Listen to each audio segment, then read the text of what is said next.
Mythes et légendes.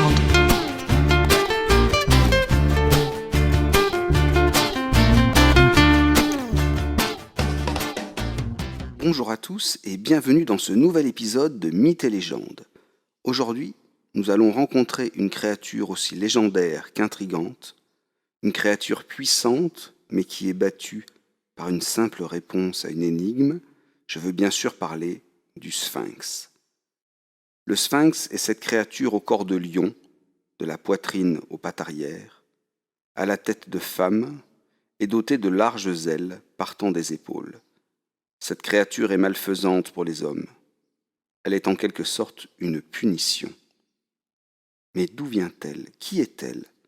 L'origine du Sphinx montre tout de suite son caractère maléfique.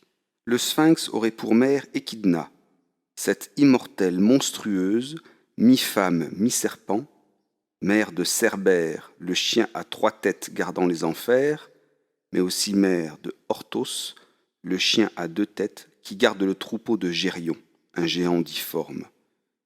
Il se dit que c'est d'une relation incestueuse entre Échidna et son fils Orthos, le chien à 2 têtes, que serait né le Sphinx.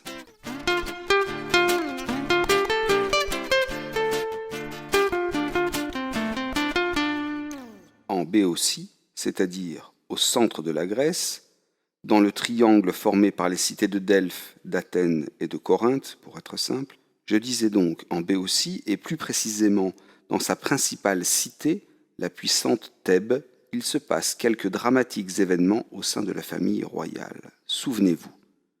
Jocaste, la reine, avait mis au monde Oedipe, enfant né de son union avec le roi Laïos.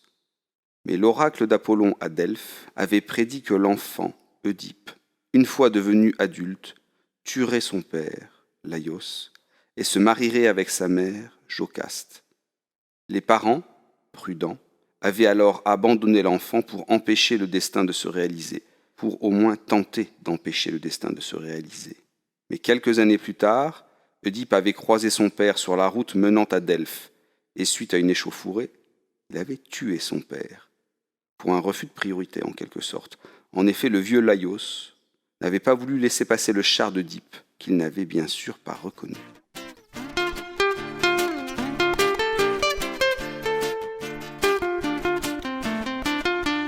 Le meurtre du père par le fils est un crime odieux.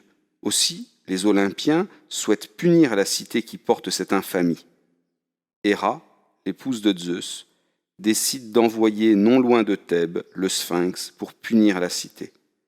Une fois arrivé sur place, le monstre, le Sphinx, détruit les champs et dévore bien des habitants des environs et des voyageurs. À l'égard des voyageurs, il a une attention toute particulière. Il lui arrive de leur poser une question, la célèbre énigme suivante. Quel être a 4 jambes le matin, 2 à midi et 3 le soir? Mais le Sphinx dit aussi que si quelqu'un résout l'énigme, il laissera Thèbes et la Béotie libre, il s'en ira. Laïos est mort, tué par Oedipe. Jocaste règne, donc assisté d'un régent, un certain Créon. Et c'est lui, Créon, qui propose que celui qui débarrasse la région et la cité de Thèbes de la présence du Sphinx devienne le nouveau roi de la cité, et par conséquent le nouvel époux de Jocaste. Il s'agit de motiver les troupes. Le Sphinx terrorise tout le monde. Nous connaissons la suite. Oedipe arrive sur ses entrefaits vers Thèbes et rencontre le Sphinx qui lui barre la route et lui pose sa question, sa fameuse énigme. Oedipe répond justement, cet être qui a 4 jambes le matin, 2 à midi et 3 le soir est l'homme. En effet, il marche à 4 pattes dans sa toute petite enfance, puis se redresse et marche sur ses 2 jambes, avant d'avoir besoin d'une canne dans sa vieillesse pour son soutien. Le Sphinx, terriblement vexé, se jette du haut des remparts de la cité de Thèbes et meurt. La cité est ainsi libérée et prend pour roi son sauveur, Oedipe. Celui-ci se marie donc avec sa mère Jocaste. L'oracle de Delphes s'est accompli.